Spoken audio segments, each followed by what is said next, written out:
Yes. Well, I like the parallel between motor vehicles. I'm addicted to my car because I just can't get around without it. But a car is a dangerous animal. It kills people. It's a dangerous thing. But we've made them as safe as we can. We've made the roads safer. They're still dangerous. It's dangerous crossing the road, more dangerous than flying. So it's not. I'm not against technology. I'm supportive of smart, safer public health protection technology. Now, for example, the mobile phones can be made over 99% safer, and even 99.9% safer. And I know that is available. There are patents for that kind of thing. I know the technology very well. And you can find the same. You can have your radio and your TV through a fiber optic cable. And so our telecommunications for our media have got a safer technology that's available, cable. But the fiber optic cable uses light, not fields, not radiation.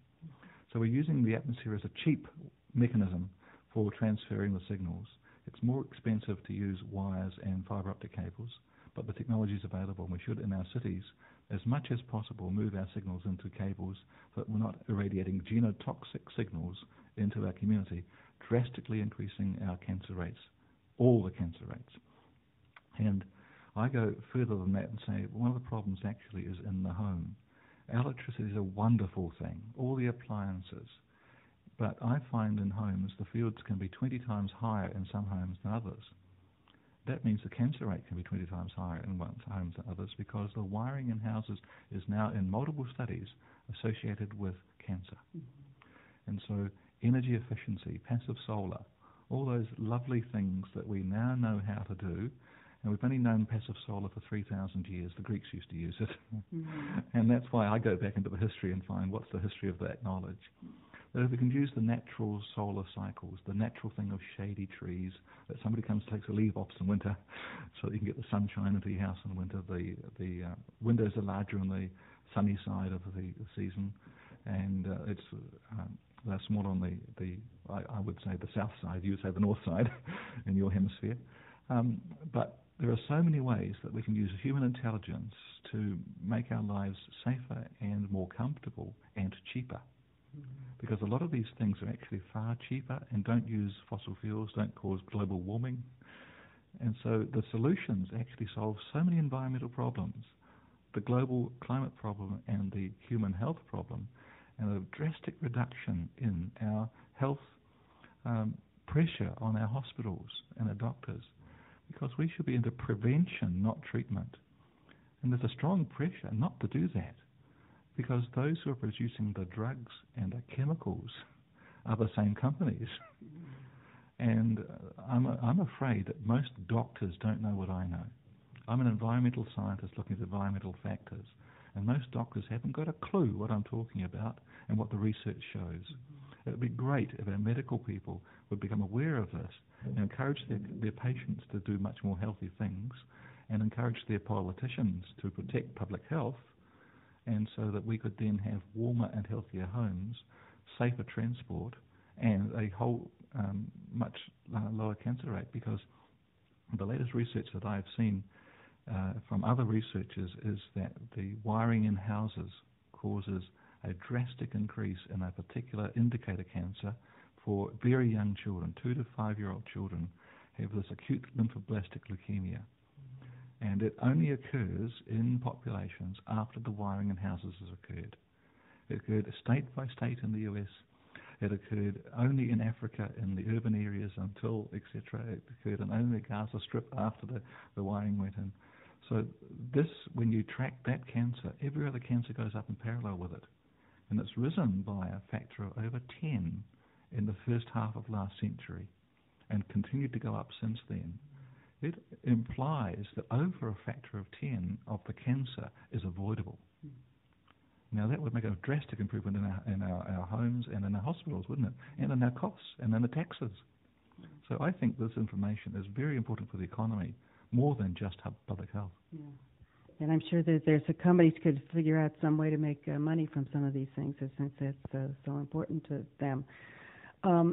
We only have a little bit of time left, and I wondered if you would say something, please, about climate change, Dr. Cherry. Well, Intergovernmental Panel on Climate Change, the biggest group of climatologists in the world, has come out with a very strong report saying human beings are changing the climate. We have cooled by 0.1 degrees Celsius in the last 1,000 years and warmed by 0.6 degrees Celsius in the last 150 years. It's very conclusive. And that's causing changes in human resonances.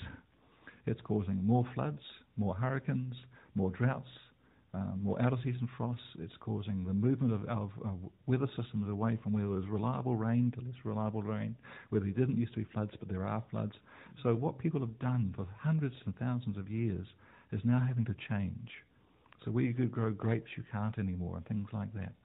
So we have to take that seriously. And what I've mentioned about our homes and our energy efficiency and having much more efficient transport systems are the major sources of the global warming CO2. The fossil fuels, the coal, the oil, the natural gas. So if we go for an energy efficient, sustainable approach to our lives, then we would drastically reduce the cost, but also the global costs. And the insurance companies are taking the lead because they're paying the costs. And you'll find your insurance rates will go up, not just because of big oil tankers like the Exxon Valdez, but because of hurricanes, because of more damage along the Florida coast, etc. And we should not be putting homes in floodplains and in hurricane areas. But too late, we've done it. We've got major cities in these areas. So we need to have mitigation measures, we have evacuation measures. These things will happen for over 100 years after we stabilise CO2.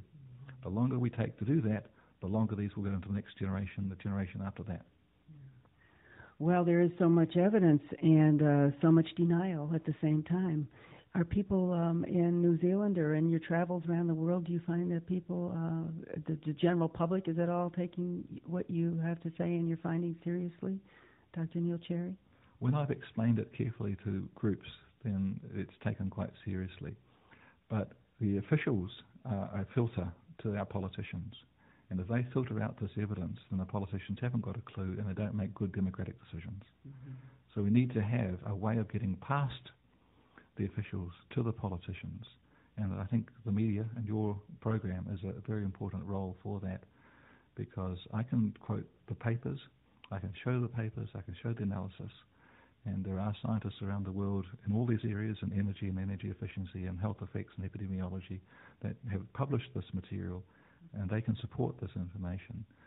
But very few put it all together like I have, because my experience was over so many background things that it all comes together to make sense to me. So it's my joy to explain it to people, my frustration that officials and politicians can't hear. Yeah, well, I can certainly understand your frustration. And I want to let people know how to get a hold of you if they have questions and want to discuss this further, get more information. You have certainly lots of written material. And Dr. Neil Cherry can be found by email, Neil, N-E-I-L, .cherry, C-H-E-R-R-Y, at ECAN, and that refers to your elected position, right, in the environmental Canterbury. Environmental Canterbury. So ECAN.govt.nz. Again, that's Neil, N-E-I-L, .cherry, at ECAN.govt.nz. And Dr. Neil Cherry is from New Zealand. That's what the NZ is about. So thank you very much, very, very much, Neil Cherry. And my name's Sue Cipriano. Thanks for listening, and thanks for your work. Thank you very much, Sue, and thank you for your work too. It's a teamwork.